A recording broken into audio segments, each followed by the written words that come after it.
que o Espírito Santo de Deus ilumine os nossos corações na aplicação da sua palavra. Queridos, nós estamos diante de mais um ano.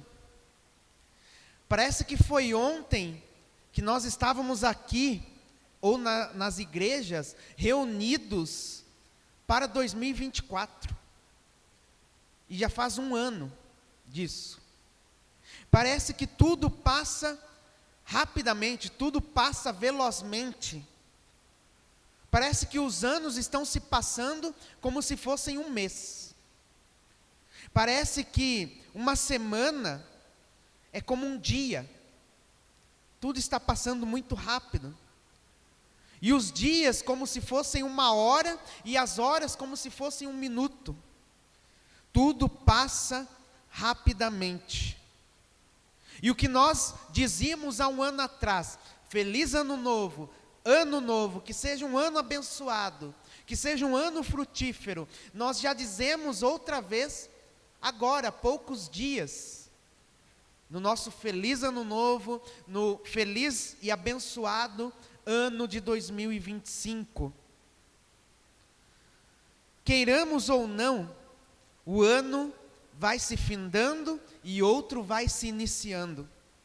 É como comparando a um livro de 365 páginas.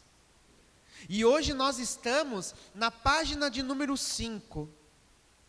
Nós temos nas nossas vidas 12 capítulos, onde ali Deus já está escrito a sua história, nós vamos ali vivenciando, vivendo a nossa história, a história das nossas vidas. E agora é tempo de refletir. O que escreveremos neste livro? Ou como nos comportaremos nesses 360 dias ainda que restam deste ano? O que aprenderemos neste ano? Sejam coisas boas, sejam coisas ruins, sejam coisas que agradam a Deus ou não, nós ainda temos um ano aí a percorrer nas nossas vidas. Olhando aqui para a palavra de Deus, Paulo escreveu esta carta aos Filipenses, lá em torno de 60 a 62 depois de Cristo, estando preso em Roma. E esta carta é uma carta que irradia alegria, que irradia felicidade. E ele escreve esta carta aos irmãos de Filipos, sendo seu pai na fé. E aquela igreja corresponde àquele grande missionário. O apóstolo Paulo fundou aquela igreja de Filipos na sua visita, está registrado lá em Atos capítulo 16, na sua segunda viagem missionária. Então ele foi para a Macedônia, passando por Filipos, e assim passando por outras cidades. Filipos, que era uma grande cidade do Império Romano naquela época. Era uma das principais cidades, devido ao seu comércio, devido à sua movimentação de pessoas. Então ali foi um grande centro onde Paulo, o apóstolo Paulo, evidenciou Jesus Cristo. Levou a mensagem do Evangelho para aqueles moradores de Filipos.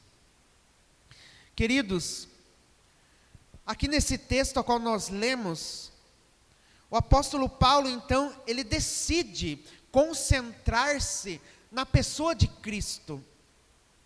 Lembrando que na igreja de Filipos, haviam irmãos que tinham pensamentos perfeccionistas quanto à salvação, que pensavam o seguinte: já que eu sou salvo em Cristo, já que eu tenho a graça de Cristo, a misericórdia de Cristo, então não preciso fazer mais nada. Não preciso santificar-me, não preciso do arrependimento, não preciso buscar a Deus. E Paulo combate esses tipos de ensinamentos, dizendo: não, eu não sou perfeito. Paulo diz assim: eu não alcancei a perfeição, eu ainda estou buscando o amadurecimento cristão. o desenvolvimento da fé. E ele diz no versículo 15: todos, pois, que somos perfeitos, no sentido de todos aqueles que são maduros, que entenderam que eu sou salvo em Cristo, eu tenho a graça e a misericórdia de Deus comigo, então eu devo santificar-me, eu devo arrepender-me, eu devo buscar a presença de Deus, eu devo buscar a plenitude de Deus, para alcançar então a maturidade cristã. E eu gostaria de falar aqui sobre algumas decisões importantes que o apóstolo Paulo tomou na sua vida, e eu convido os irmãos para também tomarmos nas nossas vidas. Em primeiro lugar, preciso abrir mão de algumas coisas. Do versículo 5 ao versículo 7, versículo 4 ao versículo 7, Paulo diz assim: bem que eu poderia confiar também na carne. Se qualquer outro pensa que pode confiar na carne, eu ainda mais. Circuncidado ao 8º dia, da linhagem de Israel, da tribo de Benjamim, hebreu de hebreus, quanto à lei, fariseu, quanto ao zelo, perseguidor da igreja, quanto à justiça que há na lei, irrepreensível. Mas o que para mim era lucro, isto considerei perda por causa de Cristo. Paulo poderia se gloriar, Paulo poderia ali se satisfazer unicamente com o seu passado. Como ele descreve aqui, ele seguia a regra, a risca. E então ele poderia dizer: não preciso fazer mais nada. Eu sou descendente de hebreu. Quanto à lei, fariseu, eu sigo ali a regra, a régua, retinho. Eu não desvio nem para a direita, nem para a esquerda. Sou zeloso, perseguidor da igreja. Mas ele diz: não, eu continuo prosseguindo, eu continuo correndo, eu continuo avançando para a vocação que Cristo Jesus nos chamou. Paulo então ele abriu mão do seu status, do seu israelita de nascimento, da tribo de Benjamim, sangue de hebreu. E ele era doutor da lei, ele frequentava os sinédrios, que era a suprema corte judaica. Ele era um grande orador, falava várias línguas, era um grande pensador. Mas o apóstolo Paulo não levou nada disso em consideração. Em outro texto ele diz: tudo isso eu considerei refúgio pela causa de Cristo. Nada disso mais faz sentido, mas faz sentido aquilo que Cristo Jesus fez pelas nossas vidas. Isso faz todo sentido. Em 1 Timóteo 1,13, ele diz assim: a mim que noutro tempo, era blasfemo e perseguidor e insolente, mas obtive a misericórdia, pois o fiz na ignorância, na incredulidade. Então Paulo, ele considera tudo do seu passado, tudo das suas coisas, lá no passado, como refúgio, como perda, pela causa de Cristo. Com certeza, queridos irmãos, você já teve que renunciar a alguma coisa pela causa de Cristo. Eu não sei, você conhece o seu próprio coração. Talvez nós tivemos que renunciar nossos próprios interesses. Talvez nós tivemos que renunciar coisas promissoras, sejam eles trabalhos, sejam eles estudos, eu não sei. Talvez você já precisou agradar a Deus, renunciando muitas coisas. Mas assim como o apóstolo Paulo diz: Eu considero tudo como perda, como refúgio pela causa de Cristo. E que nós também possamos considerar as coisas aqui da terra como refúgio, como algo que nós deixamos para trás, para avançar. Isso não é levado em consideração quando nós cremos em Cristo Jesus. Paulo diz no versículo 12, não que eu o tenha já recebido, ou tenha já obtido a perfeição, mas prossigo para conquistar aquilo para o que também fui conquistado por Cristo Jesus. Paulo se considera, apesar de todo esse gabarito de Paulo, de todas essas qualificações, ele considera que ele não estava maduro o suficiente. Ele ainda precisava buscar a Cristo, ele ainda precisava santificar, ele ainda precisava se arrepender, ele ainda precisava fazer mais pela obra de Deus. E nós somos desafiados nesta noite a ter esse pensamento do apóstolo Paulo, considerar tudo como refúgio, tudo como perda pela causa de Cristo, e prosseguindo, pois a ideia aqui é correr, é avançar, é continuar a caminhar, não olhando para trás. A ideia aqui desse versículo 12, é a ideia de Lucas 9:62, pois todo aquele que coloca a mão no arado e olha para trás, não é perfeito, não é reto para o reino de Deus. Ele não consegue trabalhar no reino de Deus. Então assim diz a palavra de Deus, e todo aquele que coloca a mão no arado, não olha para trás. Assim sejamos nós, irmãos, colocamos a mão no arado, a mão na obra de Deus, e não olhamos para trás, consideramos tudo como refúgio para a obra de Deus.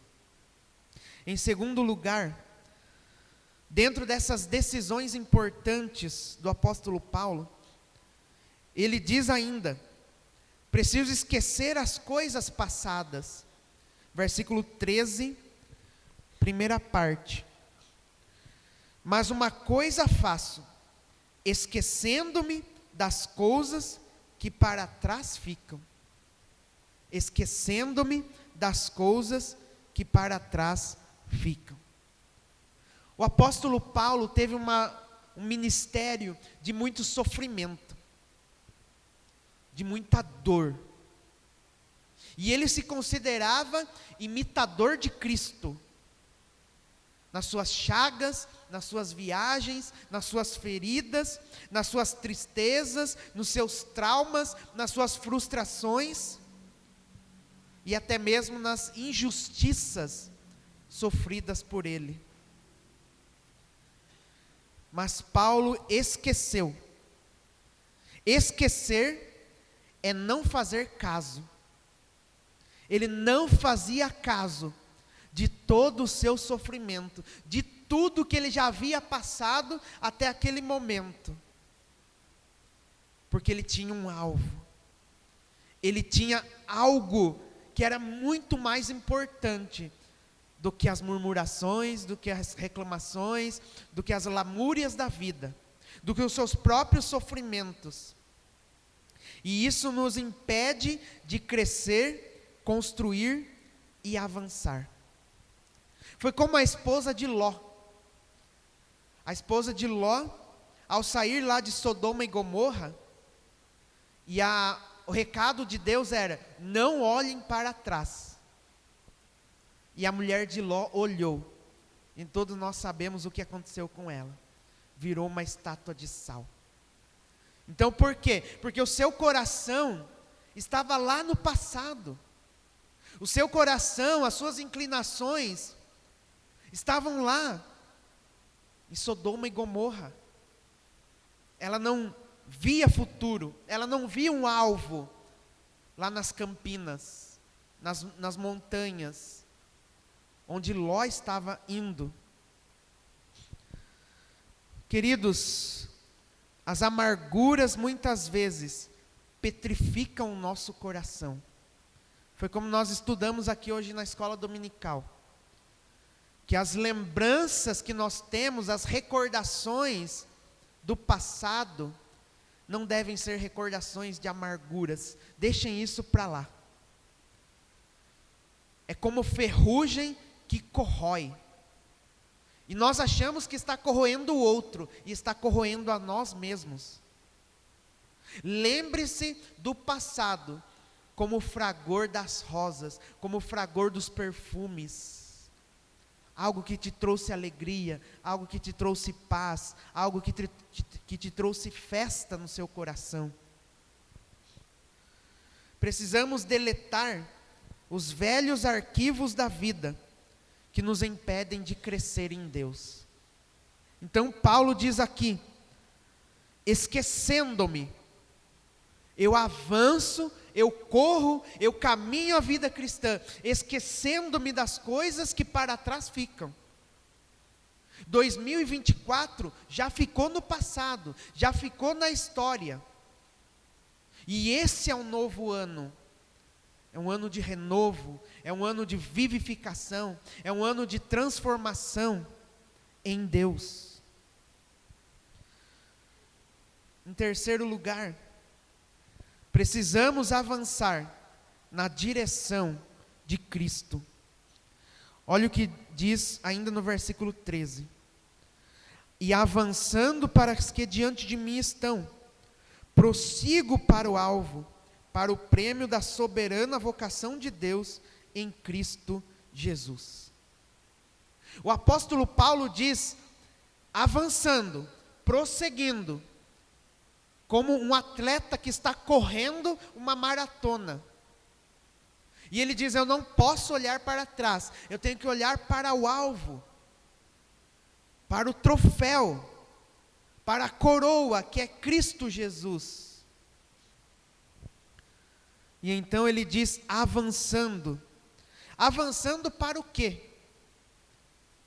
Ou avançando para quem?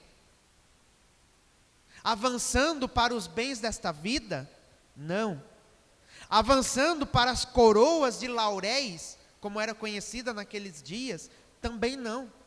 Avançando para as medalhas e troféus desta vida? Não.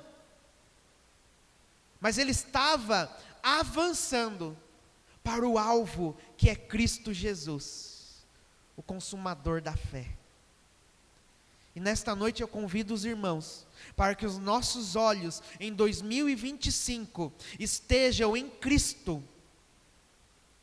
O nosso alvo da soberana vocação, do chamado de Deus, da escolha, da eleição de Deus para as nossas vidas é Cristo. Ele é o autor e consumador da fé. O povo de Israel, ao sair do Egito, nós estudamos aqui um pouco hoje, eles se lembravam ou relembravam lá do Egito. Lá nós tínhamos as panelas fartas, lá nós tínhamos os melões, os alhos, as cebolas e tudo mais. Nada faltava. E eles se esqueceram do próprio Deus. Eles não obedeciam a Deus. Mas havia lá dois personagens que permaneceram com seus olhos fitos em Deus: Josué e Calebe. Josué e Calebe permaneceram com seus olhos em Deus. Quando os espias foram espionar a terra prometida, os irmãos se lembram do texto?